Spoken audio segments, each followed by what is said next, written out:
అందరికీ నమస్కారం అండి. నేను సుధా. కార్తీక మాసం 29వ రోజు కార్తీక వ్రత నియమాలు.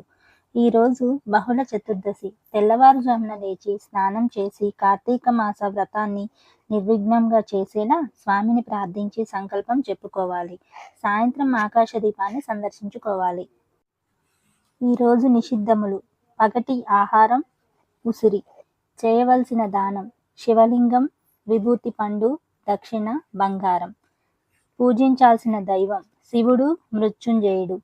జపించాల్సిన మంత్రం: ఓం త్ర్యంబకం యజామహే సుగంధం పుష్టివర్ధనం ఉర్వారుకమివ బంధనాకృతోచ్ వృక్షిణీయం మమృతాత్.